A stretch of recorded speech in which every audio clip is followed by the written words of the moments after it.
आज का प्रातः क्लास है 2 अक्टूबर 1968। रूहानी जादूगर बैठ रूहानी बच्चों को जो बाप से तीखे जादूगर हैं उन तीखे जादूगर बच्चों को समझाते हैं।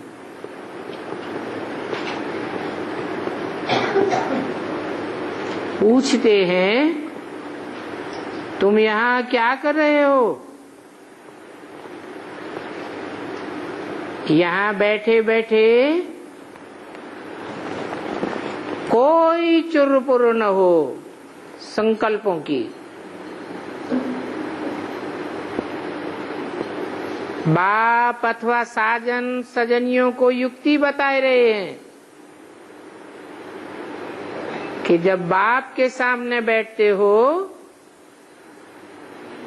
तो संकल्पों की कोई धमा चौकड़ी नहीं होनी चाहिए।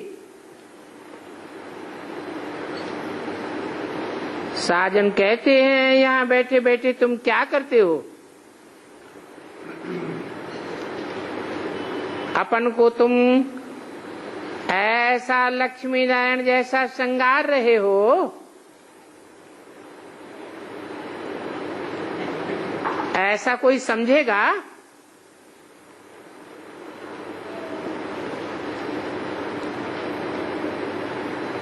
हाँ, सब बैठे तो हैं नंबरवार पुरुषार्थ अनुसार।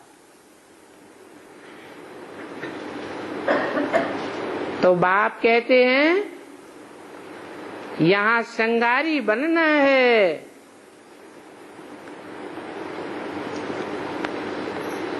अपना श्रृंगार भी करना है और संगी साथियों का भी श्रृंगार करना है। कौन सा श्रृंगार है? जिस्मानी श्रृंगार नहीं है, रूहानी श्रृंगार है।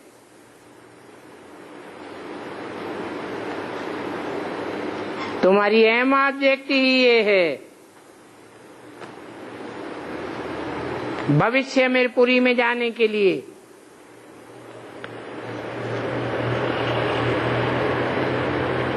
तो सोचो यहाँ बैठे तुम क्या कर रहे हो? क्या पैराडाइज की श्रृंगार के लिए पुरुषार्थ कर रहे हो?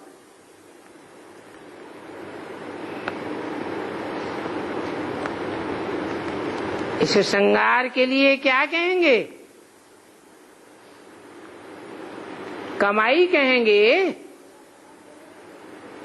अल्पकाल की कमाई है या सदाकाल की कमाई है? सदाकाल के लिए तुम्हारी पर्सनालिटी संवर जाती है तो कमाई हुई ना। यहाँ बैठे बैठे तुम अपन को चेंज कर रहे हो। उठते बैठते चलते बाप ने तुमको ये मन मनाभव की चाबी दी हुई है।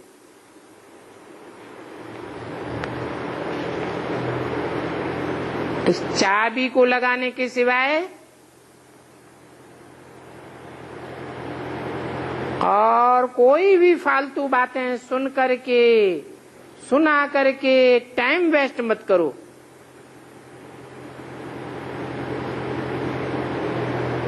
तुम अपने श्रृंगार में लगे रहो। दूसरा करता है वा नहीं करता है, इसमें तुम्हारा क्या जाता है? तुम अपने पुरुषार्थ में तल्लीन बने रहो।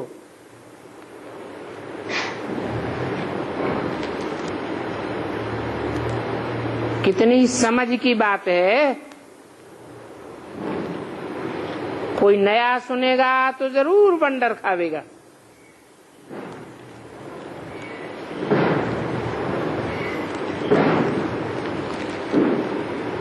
तुम्हारे में भी कोई तो अपना श्रृंगार कर रहे हैं और कोई तो और ही बिगाड़ रहे हैं।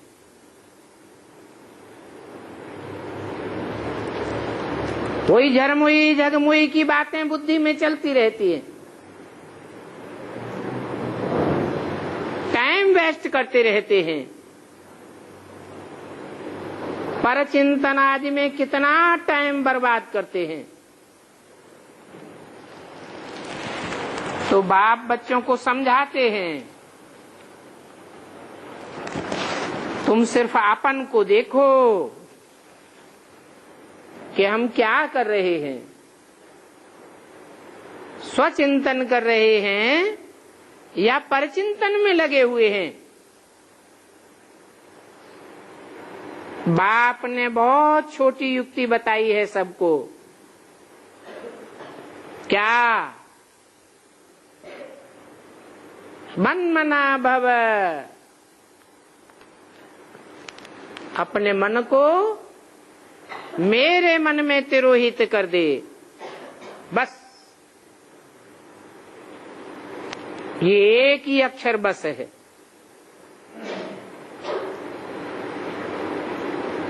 तुम बैठे तो यहां हो, परंतु बुद्धि में है कि सारा सच चक्र हम कैसे फिरते आए हैं।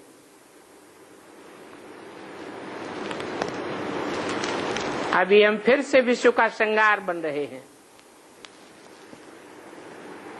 तो सोचो तुम कितने पद्मा पदम भाग्यशाली हो। यहां बैठे बैठाए तुम कितना कार्य करते हो।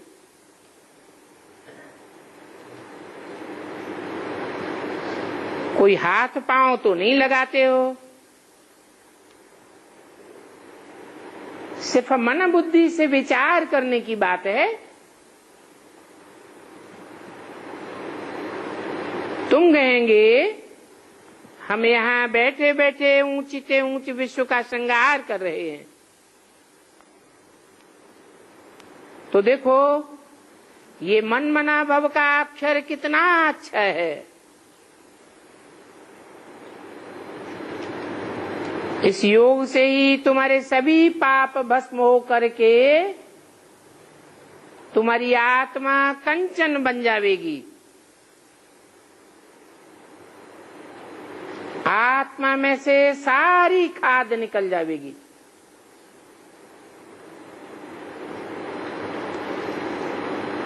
फिर देखो तुम्हारी आत्मा कितनी शोभनी को हो जाएगी। अभी तो आत्मा पतित है तो शरीर भी पतित है।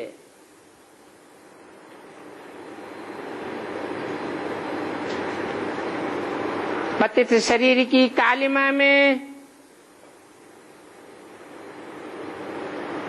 पतित आत्मा देखने में आती है।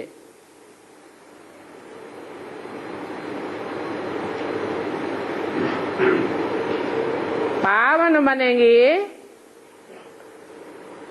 तो देवताओं मिसल तुम्हारे वाइब्रेशन से, दृष्टि से दिव्यता झलकने लगेगी। तो कमाल है ना। अभी देखो शरीर की हालत कैसी है। फिर तुम्हारी आत्मा और काया दोनों कंचन बन जाएगी। तो अपन को ऐसा श्रृंगार करना है और साथ साथ दैवी गुण भी धारण करने हैं। बाप को याद करने की बात है। सिर्फ एक बाप को याद करते रहो तो तुम्हारा सारा श्रृंगार बदल जाएगा।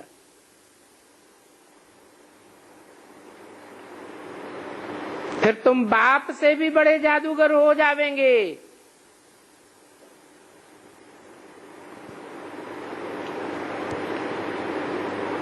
गायन है ना पारस पत्थर का, तुम पारसनाथ बन जावेंगे। कोई को भी आंख से स्पर्श करेंगे अर्थात देखेंगे, कोई तुम्हारे दो बोल सुनेंगे, थोड़ा भी संपर्क संसर्ग में आवेंगे, संबंध में आवेंगे तो बदल जावेंगे। तो तुम बड़े जादूगर हुए ना।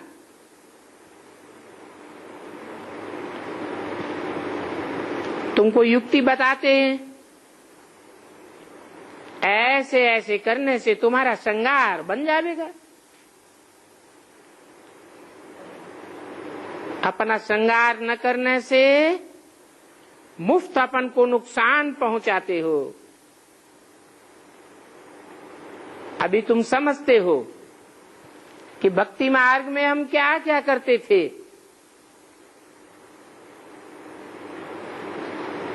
सारा श्रृंगार ही बिगाड़ कर क्या बन पड़ा है। अभी एक ही मनमना भवाक्षर से बाप की याद से तुम्हारा श्रृंगार कितना अच्छा हो जाता है। तो देखो बाप बच्चों को कितना अच्छी रीति समझा कर रिफ्रेश करते हैं। यहां बैठे तुम क्या करते हो? याद की यात्रा में बैठे हो। अगर यहां बैठे भी कोई का ख्याल और तरफ जाता होगा तो उनका श्रृंगार थोड़ा ही बनेगा। पहले तो खुद ही श्रृंगारी बने, फिर औरों को भी रास्ता बतावे। जानते हो कि बाप तो आते ही हैं श्रृंगारी बनाने। तो बुद्धि में आना चाहिए, बाबा आपकी तो कमाल है, आप कैसी अच्छी युक्ति बताते हो और सहज भी है। उठते बैठते चलते हमको अपना श्रृंगार करना है। कोई तो ऐसे हैं जो अपना श्रृंगार करके फिर औरों का भी श्रृंगार करने लग पड़ते हैं। कोई तो अपना भी नहीं करते और दूसरों का भी श्रृंगार बिगाड़ देते हैं। ऐसे ऐसे संग के रंग में लाते हैं। फालतू कर्म करके, फालतू बातें सुना करके उनकी अवस्था को ही बिगाड़ देते हैं।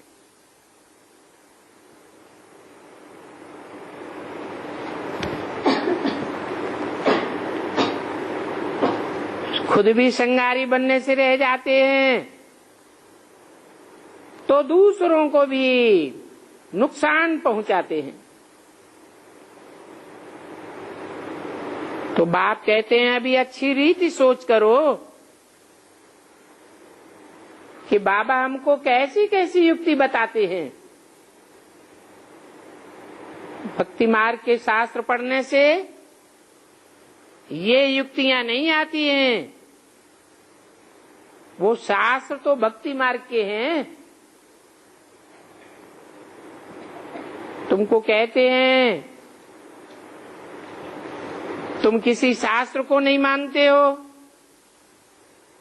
बोलो हम तो सभी शास्त्रों को मानते हैं, क्योंकि हमने ही आधा कल्प भक्ति की है और धर्म वाले तो बाद में आते गए हैं। क्राइस्ट आवे तब तो उनके फॉलोअर्स आवेंगे। शंकराचार्य आवे तब उनके फॉलोअर्स आवेंगे।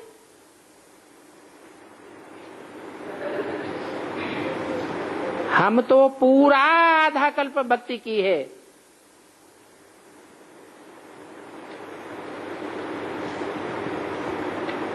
शास्त्र आदि पढ़े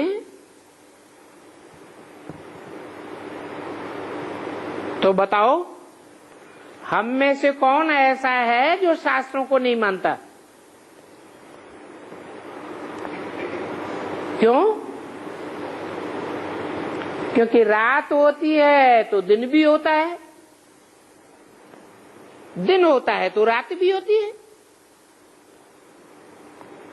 ब्रह्मा का दिन और ब्रह्मा की रात गाई हुई है।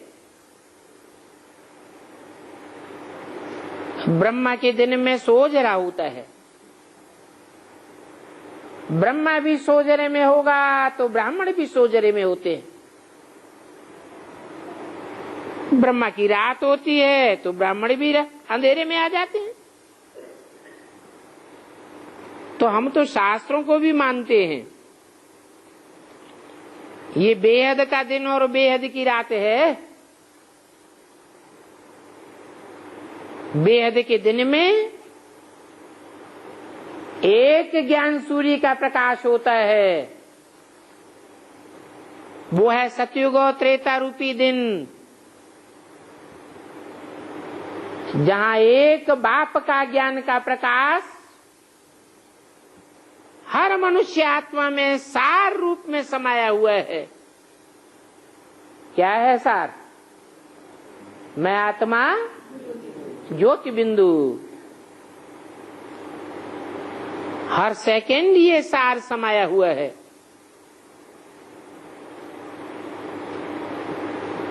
तो देखो मनुष्यों की बुद्धि तो बिल्कुल इडियट है। एक्टर होकर के कुछ भी नहीं जानते हैं। तो बाप कहते हैं मीठे मीठे बच्चों तुम अपना श्रृंगार कर लो, टाइम वेस्ट मत करो, क्योंकि अभी बहुत थोड़ा टाइम है।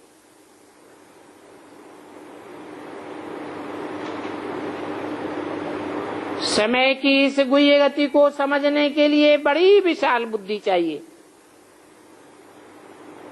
आपस में बहुत प्रेम से रहना चाहिए।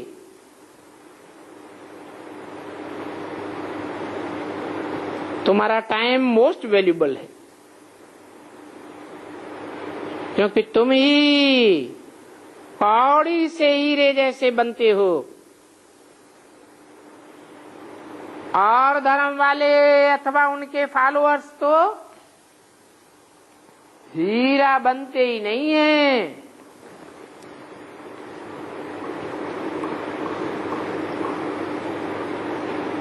तो मुफ्त में थोड़ी ही इतनी बातें सुनते हो।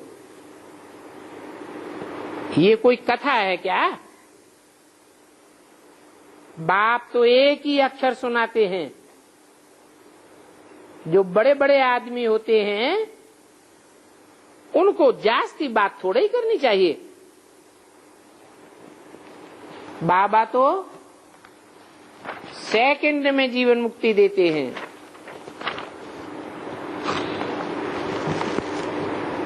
दो 1068 की वाणी का दूसरा पेज। तो ये बच्चे हैं सबसे ऊंच श्रृंगार वाले, इतने ऊंच श्रृंगार वाले हैं तो इनकी निशानी क्या है? संगम युग में ही ऐसे ऊंच श्रृंगार वाले बनते हैं। तो भक्ति मार्ग में कोई निशानी भी होगी।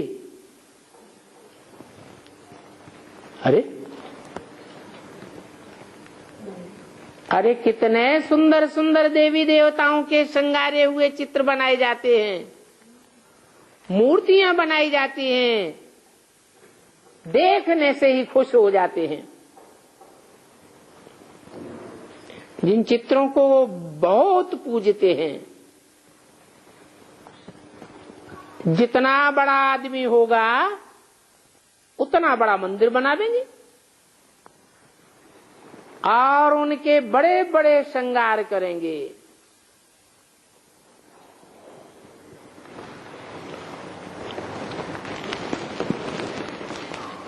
देवताएं भी नंबरवार हैं। कितने देवताएं माने जाते हैं? 33 करोड़ देवताओं की मान्यता है। एक से एक बढ़कर के छबीले श्रृंगारे हुए, परंतु सबसे जास्ती श्रृंगार किसका है? इन लक्ष्मी नारायण का। विष्णु का श्रृंगार कितना करते हैं? अभी तो देवताओं के चित्र पर हीरों का हार भी पहनाते थे।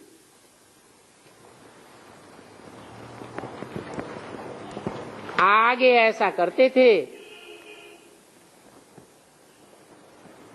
बाबा को तो बहुत अनुभव है। बाबा ने खुद भी हीरों का हार बनाया था लक्ष्मी नारायण के लिए। वास्तव में तो इन्हों की जैसी पहरवाइश यहां तो कोई बनाए भी नहीं सकता। और तुम अभी बनाए रहे हो, वो भी नंबरवार पुरुषार्थ अनुसार बनाते हो। तो बाप समझाते हैं, बच्चों अभी अपना टाइम वेस्ट मत करो। न अपना टाइम वेस्ट करो, न दूसरों का टाइम वेस्ट करो। बाप युक्ति बहुत सहज बताते हैं। मुझे याद करो तो तुम्हारे पाप कट जाएंगे। पक्का कर लो कि याद बिगर इतना श्रृंगार हो नहीं सकेगा।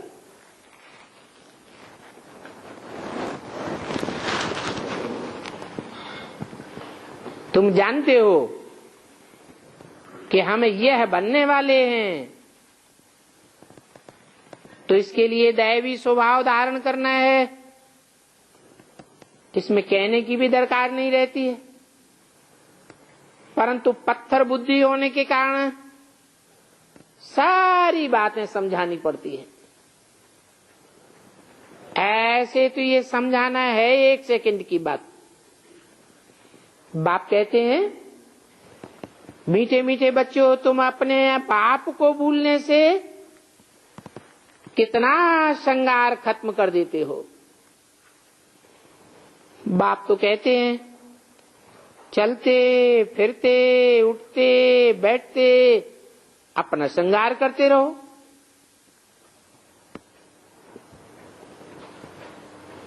फिर होता क्यों नहीं?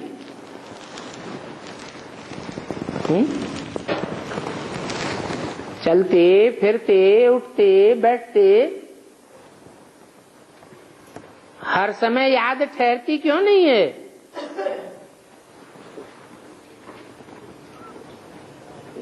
अरे, क्योंकि माया भी अपोजिशन करती है। ये माया क्या चीज है?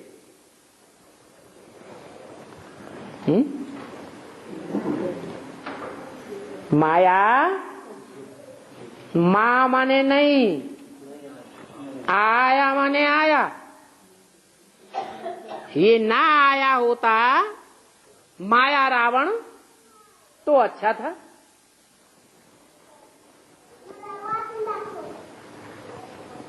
अब माया या तो कोई पुरुष के रूप में आती है, या तो कोई स्त्री चोले के रूप में आती है, या तो कोई पदार्थ के रूप में आती है।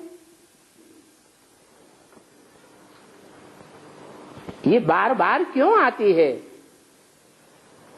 हमारा बुद्धियों को क्यों तोड़ती है?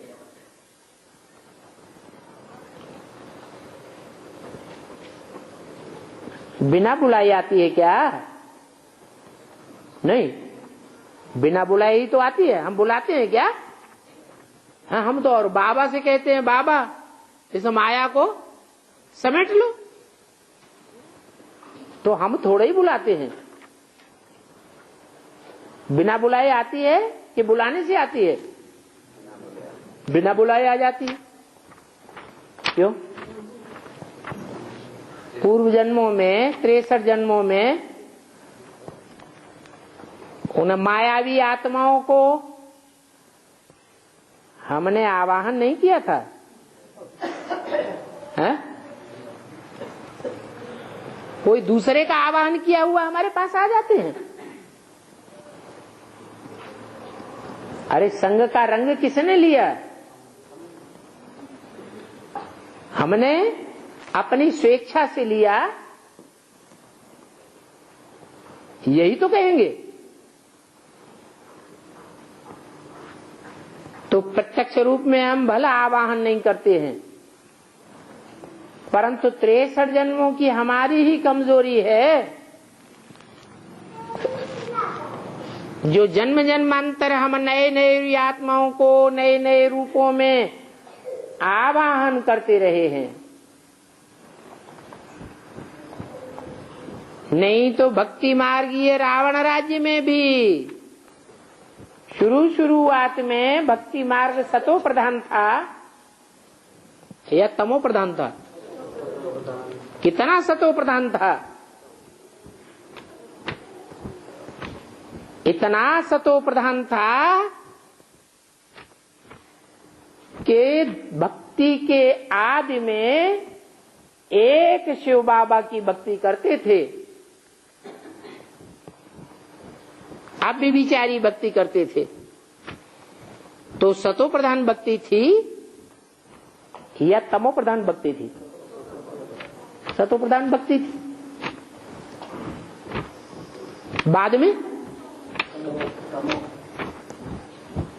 बाद में एक की जगह अनेकों को याद करने में लग पड़े। छोड़ दो। फिर क्या हुआ? अनेकों को जो याद करने लगे पड़े, उसका कारण क्या हुआ? संग के रंग में आ गए। उसका भी कारण क्या हुआ?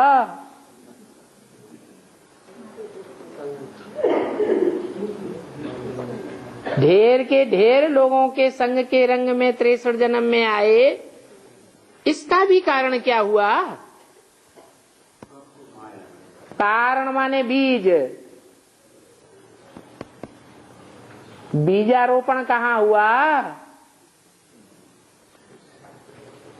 अरे 63 जन्मों में जो अब विचारी से विविचारी हमारी बुद्धि बन पड़ी, अनेकों को याद करने लग पड़े, इसका बीजारोपण हमने कहाँ किया? संगम युग में। तो अभी बुद्धि चलनी चाहिए, बात बुद्धि में बैठनी चाहिए। क्या हम दूसरों से भी कहते हैं कि बाप आया हुआ है? वो बाप सर्वव्यापी नहीं है।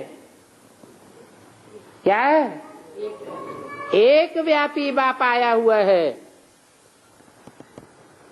तो हमारी बुद्धि में तो बैठा होगा ना क्या कि बाप एक व्यापी है। उस बाप से सारी दुनिया को प्राप्ति होती है, ऊंचते ऊंच वर्षे की।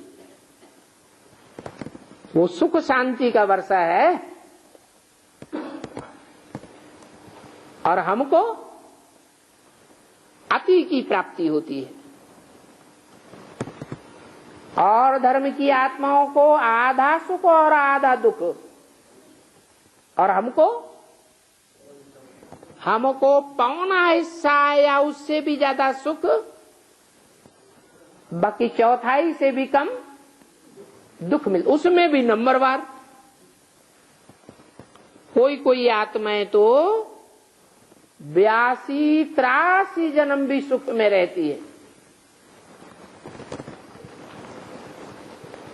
तो उसका कारण क्या हुआ है? कोई कारण है या नहीं है? क्या कारण हुआ? कि संगम युग में जब से बाप को पहचाना, जब से जन्म हुआ ब्राह्मण जीवन में, तब से अपने जीवन को देखना है कि हमारी बुद्धि एक में लटक गई, एक के कार्य में हमने अपने को समर्पित कर दिया, या अनेकों में बुद्धि लटकाते रहे। यहां फाउंडेशन पड़ रहा है। ये माया कोई और चीज नहीं है। कहेंगे हमारी ही अपनी कमजोरी है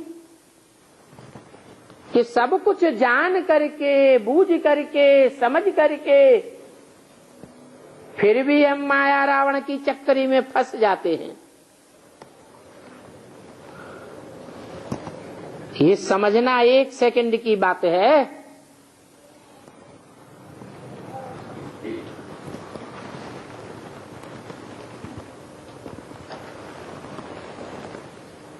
माया कोई कम नहीं है, अर्थात हमारे 63 जन्म की कमजोरियां भी कोई कम नहीं है। कोई कोई लिखते हैं, बाबा आपकी माया बहुत दुस्तर है। बाप कहते हैं अरे हमारी माया कहाँ है? हमारी माया है क्या? है? अगर हमारी माया है तो हमको ज्यादा चिपकेगी या दूसरों को चिपटेगी? हमारी माया है तो हमसे हिसाब किताब लेगी? नहीं तो जिसकी माया है उसी से उसका सारा हिसाब किताब है। तो ये खेल है। मैं तो तुमको माया से छुड़ाने आया हूं, मेरी फिर माया काहे की? मैं तुमको ही छुड़ाने आया हूं। इस समय इस माया रावण का ही सारा राज्य है।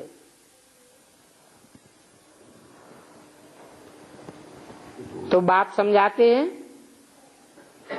जैसे रात और दिन में 1 सेकंड का भी फर्क नहीं हो सकता है, ऐसे ही ये राम राज्य और रावण राज्य में भी 1 सेकंड का फर्क नहीं है। ये बेहद की रात और बेहद का दिन है। अभी तुम बच्चे नंबरवार पुरुषार्थ अनुसार ऐसा श्रृंगार कर रहे हो।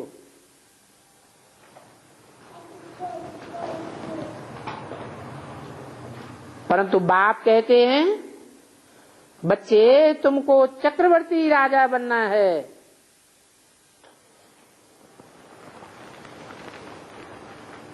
तो ये चक्र फिराते रहो। कौन सा चक्र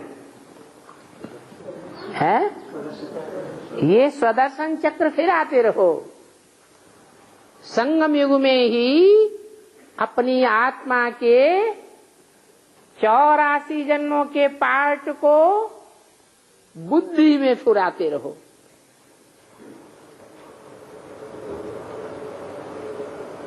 पास्ट का पुरुषार्थ, वर्तमान का पुरुषार्थ और पास्ट और वर्तमान के हिसाब से आने वाले भविष्य का पुरुषार्थ हमारे 84 जन्मों को डिक्लेयर करने वाला है। बल ग्रह से व्यवहार में रहो।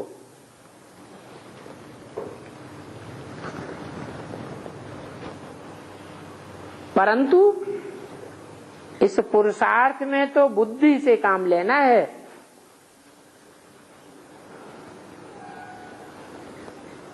आत्मा में मन बुद्धि है ना, यहाँ बाप के पास तुमको बाहर का कोई गोरख धंधा नहीं है। यहाँ तो तुम आते ही हो अपन को श्रृंगार करने के लिए, रिफ्रेश होने के लिए। बाप पढ़ाते तो सभी को एक जैसा है।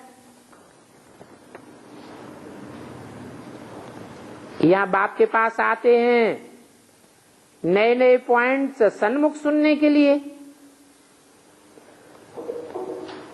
फिर घर जाते हैं तो जो कुछ सुना वो बाहर ही रह जाता है।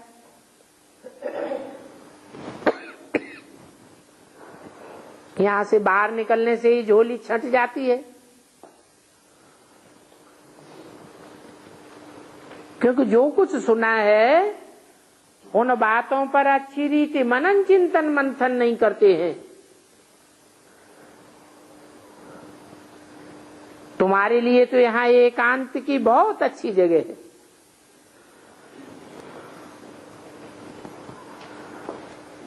बाहर में तो खटमल फिरते रहते हैं। क्या नाम दिया है? ये क्या होता है? कीड़ा होता है। खट माने खाट और मल माने गंध। ये सतयुग में होता है क्या? सतयुग में खटमल नहीं होते हैं। कहाँ होते हैं? कलयुग में और ही जास्ती होते हैं। तो बाहर की दुनिया में तो खटमल फिरते रहते हैं, जो एक दूसरे का खून ही पीते रहते हैं। तो देखो, वर्तमान संगम युग में जो मौजों का युग है, इसमें खून पीने वाले तो तुम्हारे चारों ओर नहीं बैठे हुए हैं। तुम्हारे संकल्पों का खून तो नहीं पी रहे हैं। संकल्प शक्ति बाप की याद में लग रही है, या और खटमल हैं जहां बुद्धि जा रही है। खटमल काटता है तो बुद्धि रूपी हाथ कहां चला जाता है? हैं? खटमल के पास चला जाता है ना। तो बाप बच्चों को समझाते हैं, ये तुम्हारा टाइम मोस्ट वैल्यूबल है।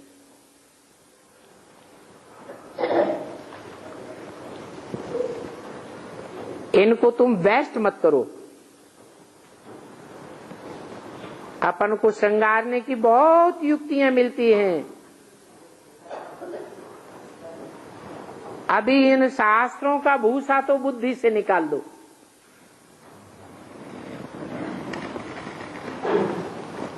क्या शास्त्रों में क्या भरा हुआ है? सारा ही भूसा है।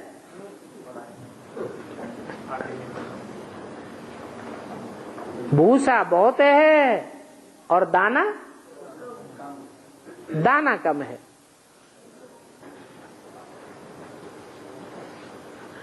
तो भूसा हटाए देना चाहिए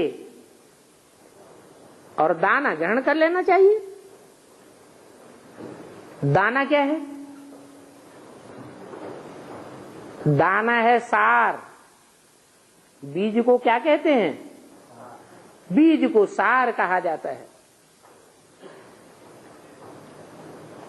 तो बाप सार की बातें शास्त्रों में से तुमको सुनाते हैं। बाकी जो बातें छोड़ देते हैं वो क्या है? वो भूसा है। उस भूसे से बुद्धि निकाल दो। मैं अभी सभी आत्माओं का उद्धार करने आता हूं।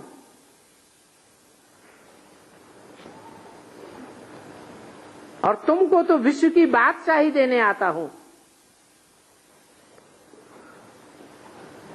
तो अब मुझ बाप को याद करो। कोई भी काम काज करते भी बाप को याद करते रहो।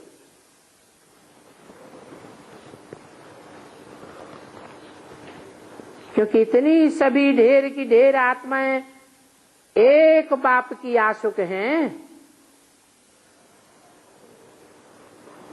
एक बाप है जन्म जन्मांतर का माशूक, और इतनी ढेर आत्माएं हैं आशुक।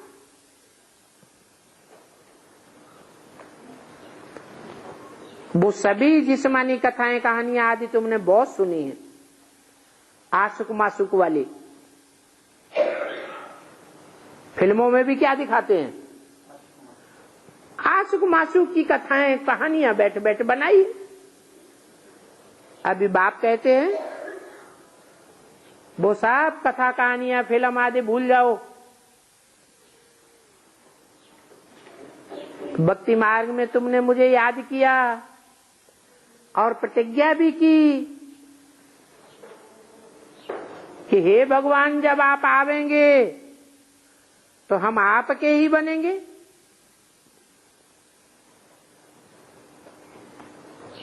अभी तो तुम जान गए हो कि ढेर के ढेर आशुकों का एक ही माशूक है।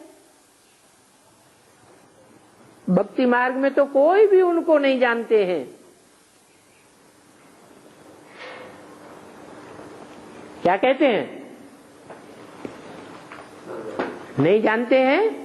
उसका कारण क्या है?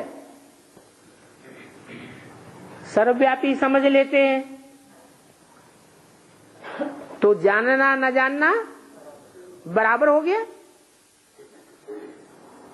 गपोड़े ही गपोड़े लगाए देते हैं।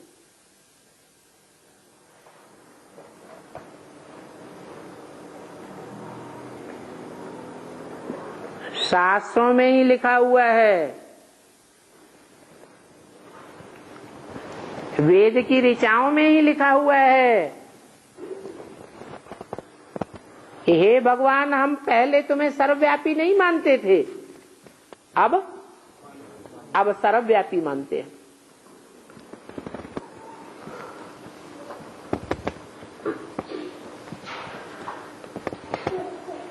कहते हैं हम ब्रह्म में लीन हो जावेंगे। ये सभी फालतू बकवाद करते रहते हैं।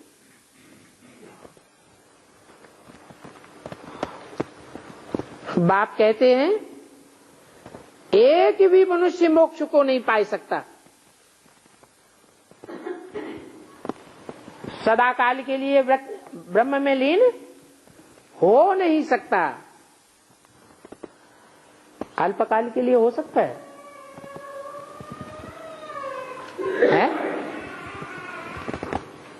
ब्रह्म में अल्पकाल के लिए लीन हो सकता है। जैसे समंदर से एक चुल्लू पानी का लिया जाए,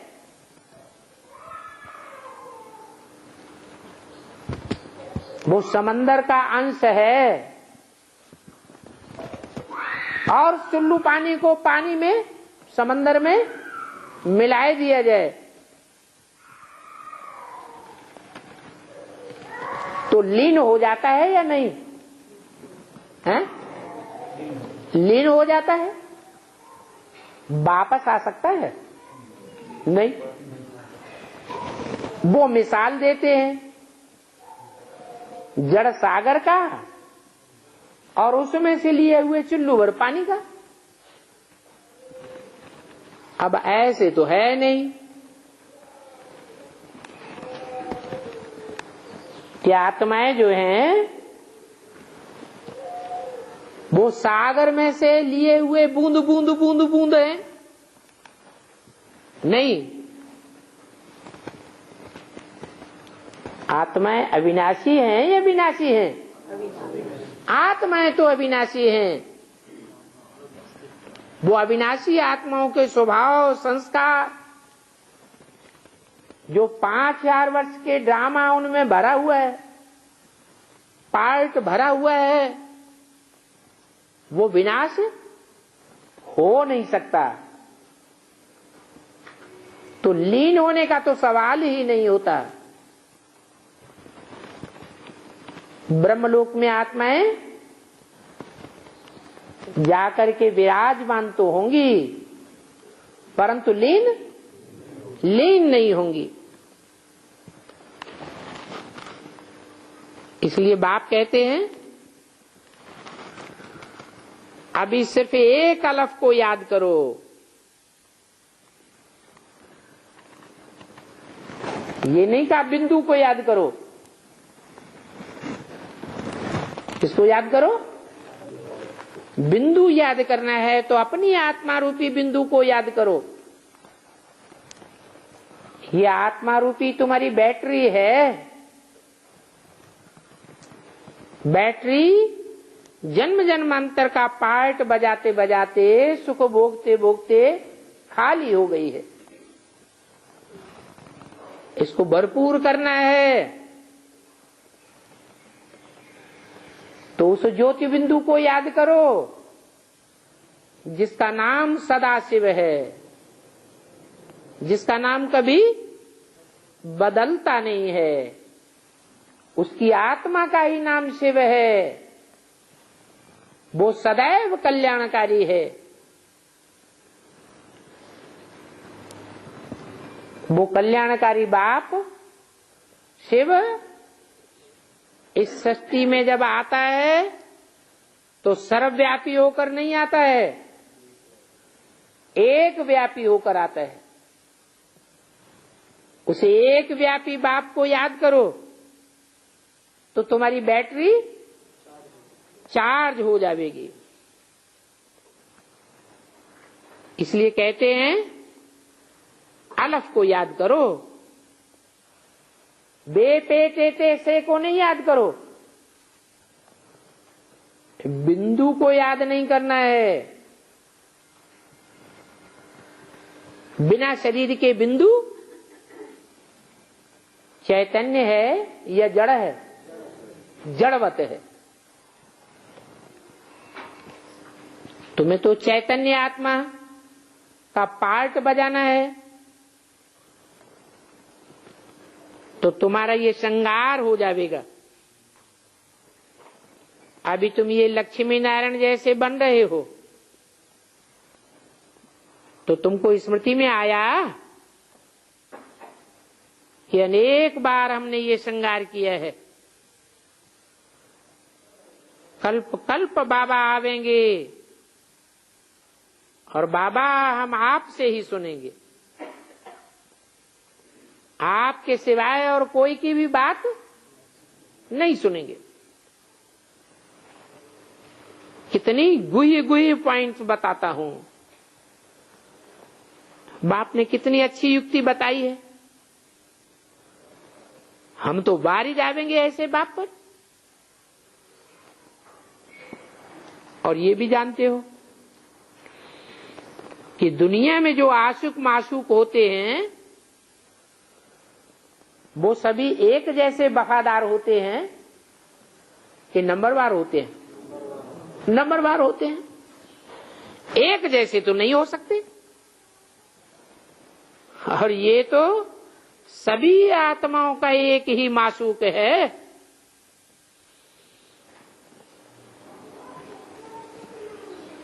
इसमें जिस्मानी कोई बात नहीं है। किसमें? रूहानी माशूक में जिस्मानी कोई लक्षण देखने में नहीं आवेगा। और पुरुषोत्तम संगम युग पर ही बाप आते हैं जबकि ये युक्ति बताते हैं। कहते हैं कहां भी जाओ, खाओ पियो, घूमो फिरो, नौकरी करो, सिर्फ अपना श्रृंगार करते रहो। क्योंकि सभी आत्माएं आशुक हैं एक माशूक की। सब उनको ही याद करते हैं। सब उनको याद करते हैं, है? करते हैं? कहाँ याद करते हैं? सब थोड़ा थोड़ा याद करते हैं, नंबरवार याद करते हैं। हाँ, संगम युग में एक टाइम ऐसा आवेगा जरूर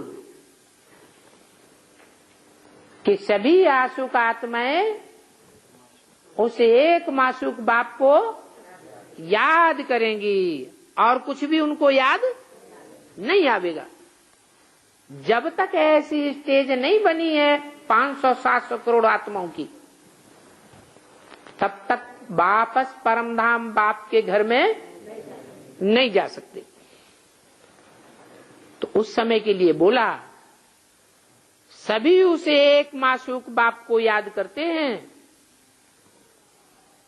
कोई कोई बच्चे कहते हैं हम तो 24 घंटे याद करते हैं। क्या तो झूठ कहते हैं या सच्चा कहते हैं? परंतु सदैव तो कोई याद ही नहीं कर सकता। क्यों नहीं याद कर सकता है? क्योंकि फाइनल पेपर होता ही तब है जब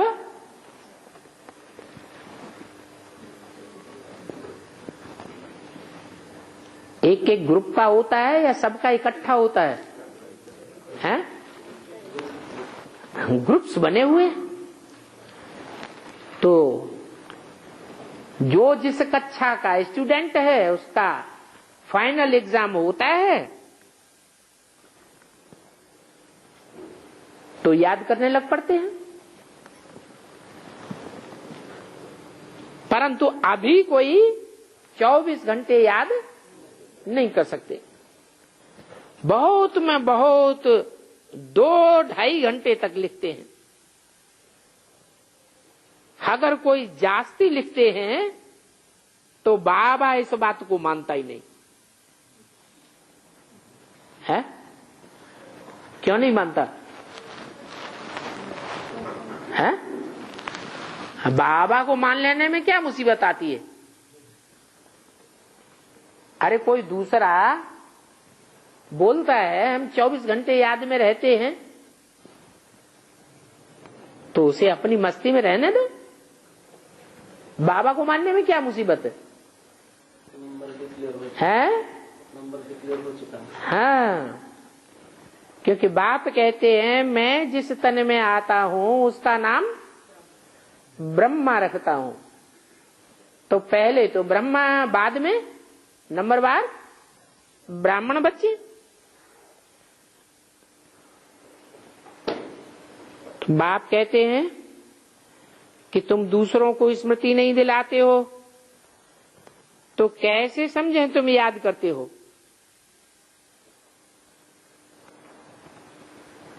याद करना कोई डिफिकल्ट बात नहीं है और इसमें कोई खर्चा भी नहीं है। कुछ खर्चा है? कुछ भी नहीं। 2:10:68 की वाणी का 3रा पेज। बेहद के बाप को सिर्फ याद करते रहो तो तुम्हारे पाप कटते जाएंगे।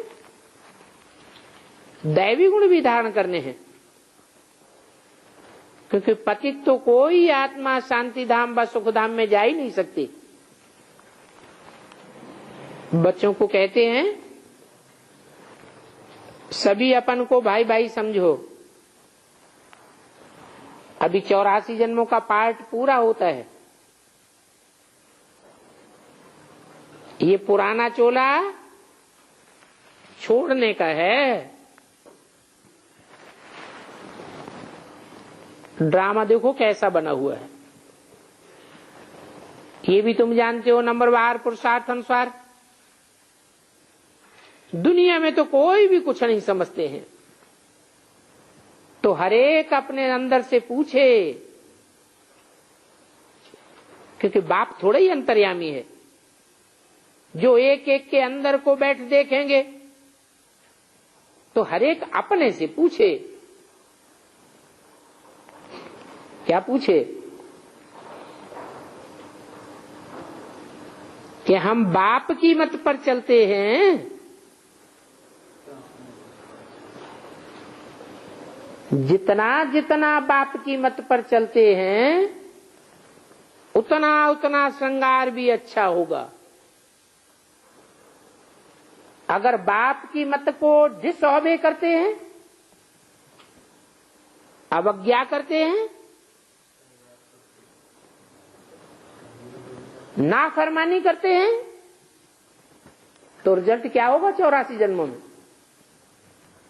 है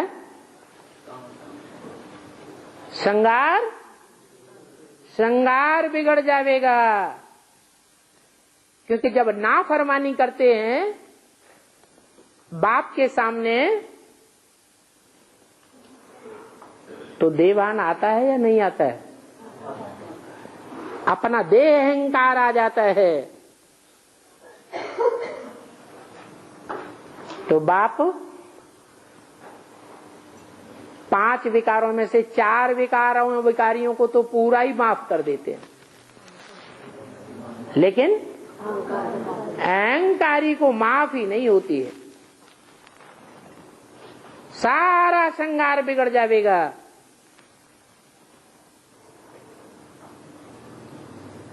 नाफरमानी क्यों करते हैं?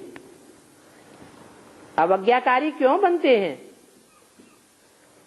क्योंकि एक दो की उल्टी बातें सुन सुन करके और फिर दूसरों को सुना करके अपना श्रृंगार भी बिगाड़ते हैं और दूसरों का भी बिगाड़ देते हैं। तो बच्चों को इसी धुन में लगा रहना चाहिए कि हम ऐसा लक्ष्मी नारायण जैसा श्रृंगार कैसे धारण करें। बाकी तो जो कुछ है वो सब ठीक ही है ड्रामा प्लान अनुसार। पुरुषार्थ करने के लिए क्या चाहिए? पुरुषार्थ ठीक से चलता रहे, अच्छे से अच्छा भी चल सकता है, मीडियम भी चल सकता है, लेकिन उसके लिए वो खास बात क्या है जो चाहिए, जिसके बगैर पुरुषार्थ होना मुश्किल है, जिसकी गारंटी भी बाप ने दी हुई है। हाँ,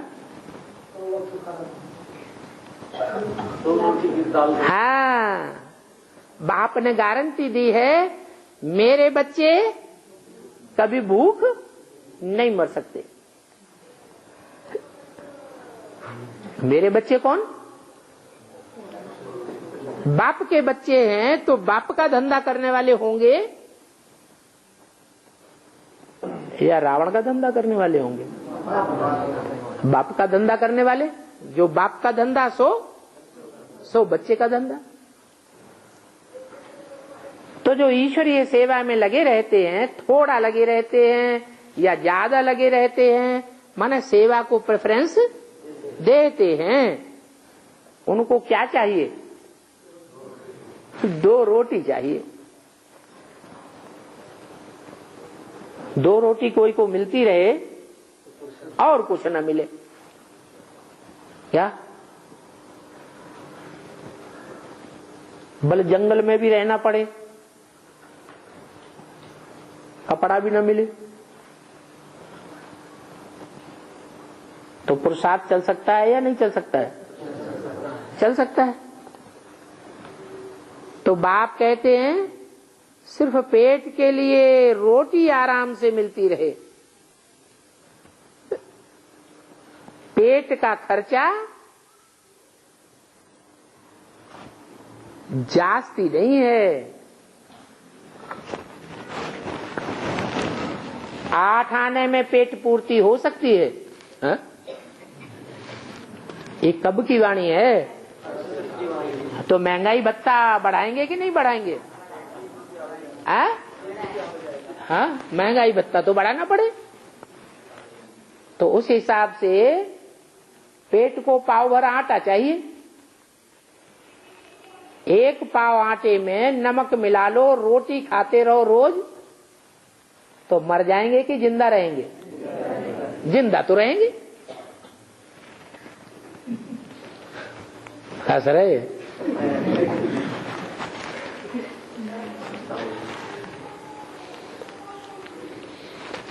हाँ, बल लोक का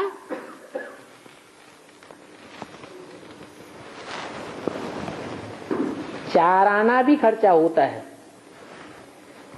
उस समय कोई होंगे ऐसे लोग जिनका चार आना भी खर्चा होता है। क्या खाते हैं? सिर्फ 2 रोटले और लाल मिर्ची,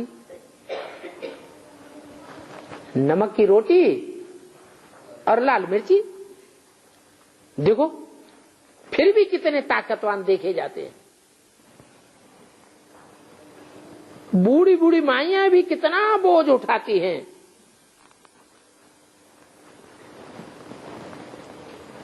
जाकर पहाड़ों पे देखो, उठाती है या नहीं? कितना बोझ उठाती है। तुमको रैल पने की आदत है